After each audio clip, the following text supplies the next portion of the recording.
El Señor esté con vosotros.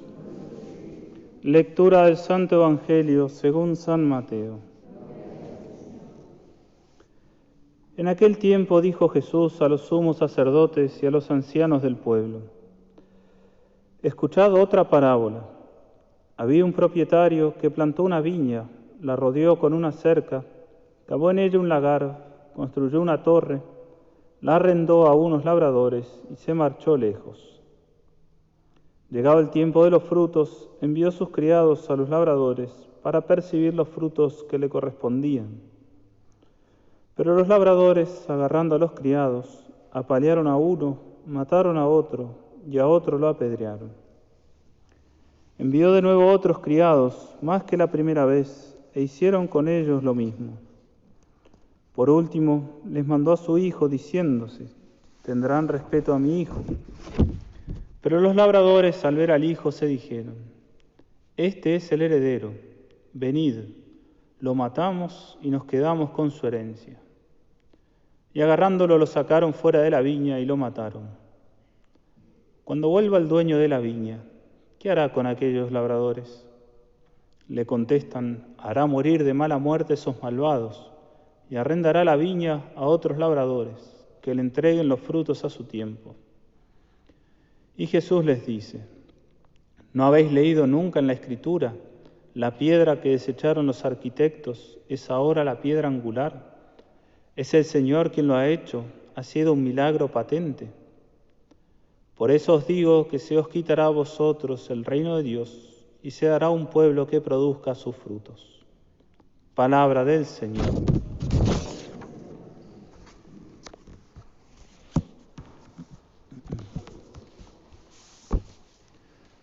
Como decíamos el domingo pasado, tenemos estas tres parábolas, estos domingos que Cristo hizo en sus últimos días de vida y que están dirigidas especialmente a los jefes del pueblo judío.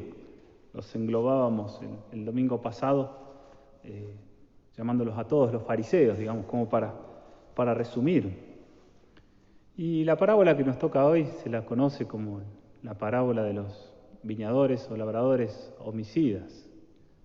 Y respecto al nombre no hay mucho que aclarar. La parábola es bien transparente.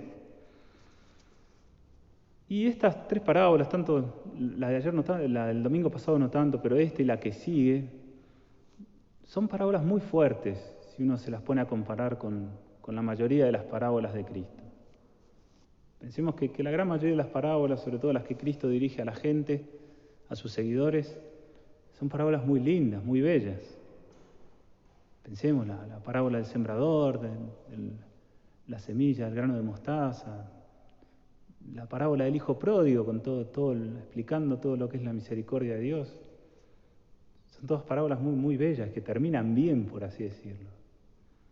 En cambio, la de hoy, y vamos a ver la del domingo que viene, que es la parábola del banquete regio, del banquete real, son parábolas muy violentas. Hay muerte, hay violencia. Y eso porque, como dijimos, Cristo se las está dirigiendo a los fariseos. No porque nuestro Señor estuviera en contra de la autoridad, no porque era un rebelde, como a veces más de uno se le ocurrió decir, sino porque eran, como dijimos el domingo pasado, los últimos intentos de Cristo para que los fariseos despierten.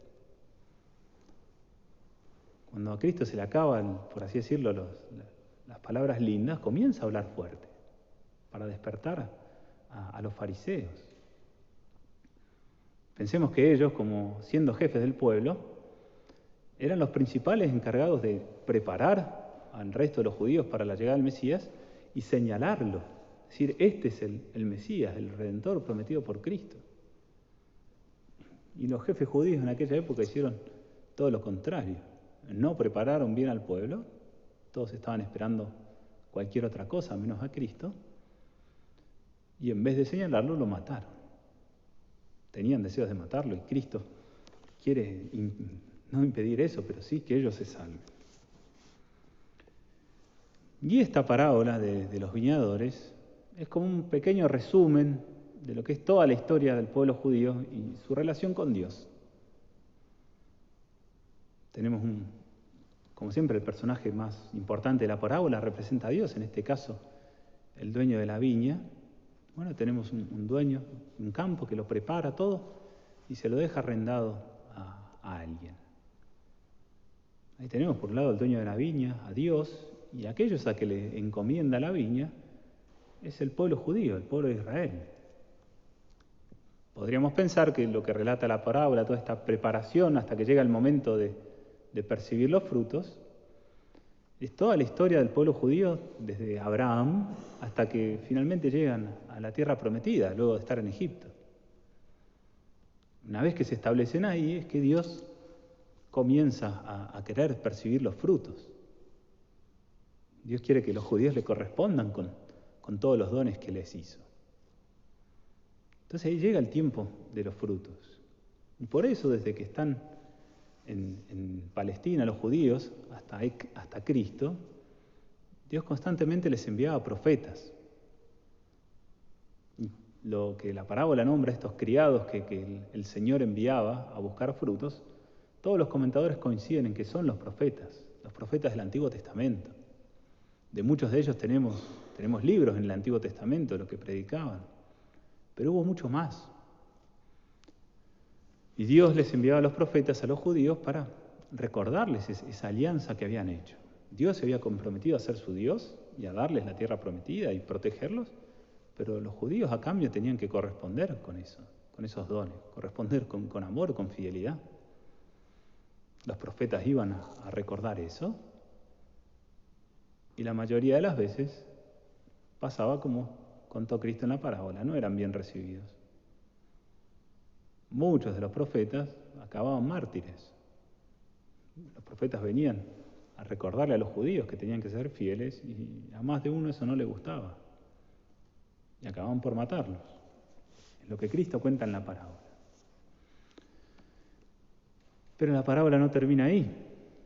No solo es de la historia del pueblo judío, sino que incluso Cristo predice lo que van a hacer dentro de una semana. Dios les envía al Hijo y Cristo le dice, bueno, también van a matar al Hijo. Y pensemos que aquí en la actitud tanto del Padre que envía a su Hijo como del Hijo que va a reclamar los frutos, se ve también un cierto absurdo, por así decirlo, falta de lógica. Que como siempre en las parábolas, esas cosas extravagantes, nos están diciendo que el que obra es Dios. El personaje ese representa a Dios. Cualquiera de nosotros, imaginemos, tenemos un local en alquiler, para no pensar en un campo. Si los inquilinos no nos pagan y matan a nuestros enviados, a ninguno de nosotros se nos ocurriría enviar a nuestro hijo. Porque seguro que también lo van a matar. Y nuestro hijo difícilmente obedecería.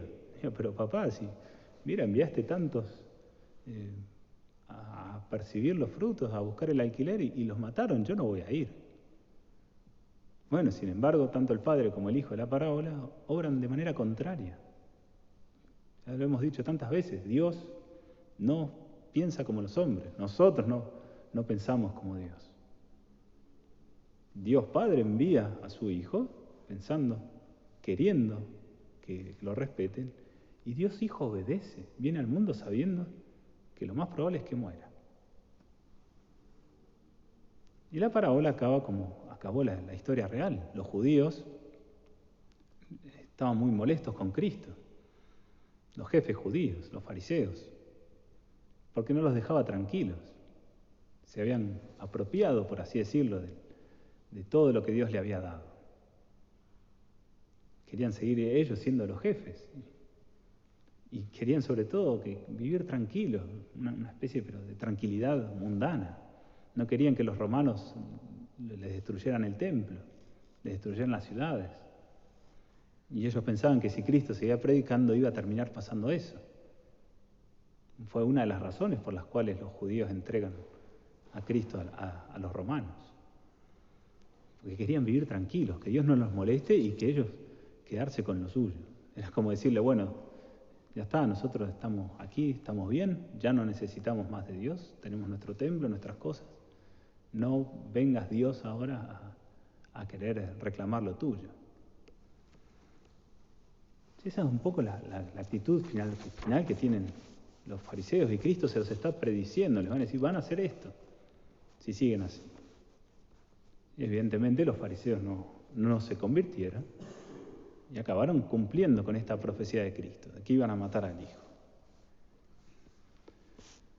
Lo curioso también es que, así como la parábola del domingo anterior, los fariseos también responden correctamente a la pregunta de Cristo. El domingo pasado Cristo les preguntaba, bueno, ¿cuál fue el hijo que hizo la voluntad de Dios? Y era el hijo que no representaba a los fariseos. Y aquí pasa lo mismo. ¿Qué va a hacer Dios con estos labradores? Y los fariseos le responden como si se estuvieran condenando a sí mismos.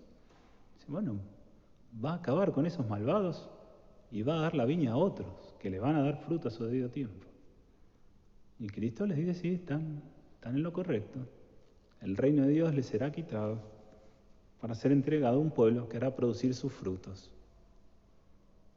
Desde la muerte de Cristo, desde que los viñadores, los judíos, los jefes judíos matan a Jesucristo, ahí se abre la salvación a toda la humanidad.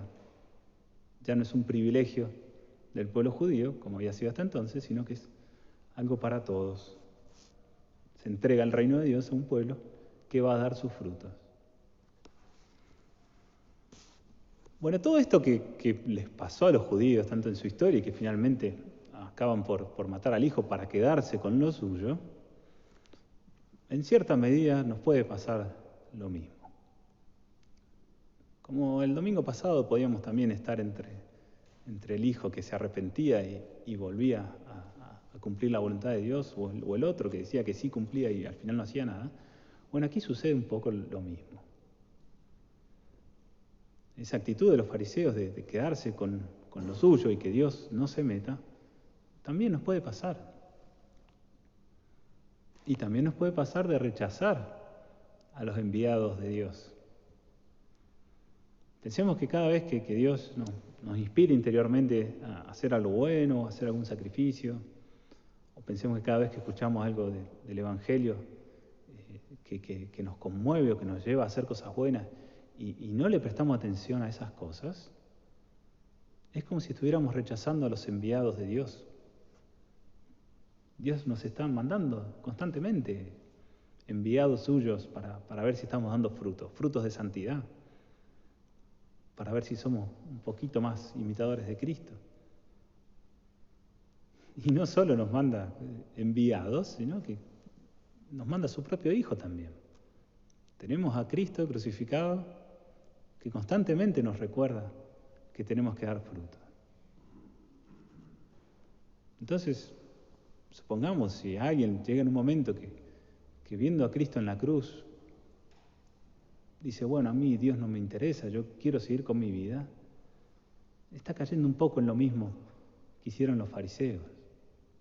Ciertamente no va a crucificar a Cristo, no se puede hacer eso, pero lo está rechazando al Hijo. Y a veces no somos conscientes de esto cuando nos adueñamos de nuestra vida. Sí, Dios nos dio la vida, pero la vida es prestada. Es como la viña de la parábola. La viña no es nuestra, bueno, nuestra vida tampoco es nuestra. Dios nos presta la vida para dar frutos de santidad, para que tratemos de imitar a Cristo. Y constantemente nos está queriendo recordar de eso.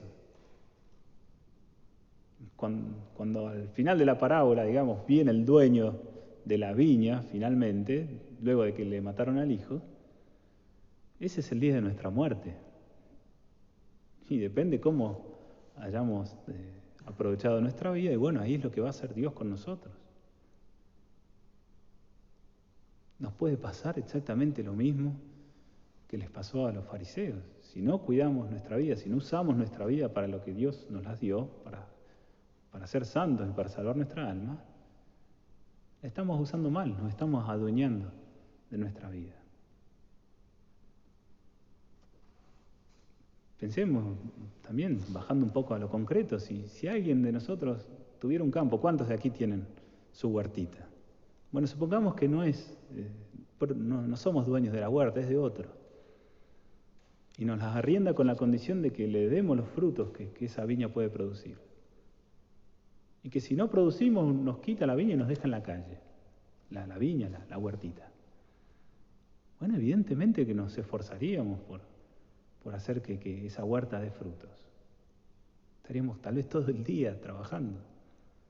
Más si sabemos que el dueño luego nos va a dar una parte.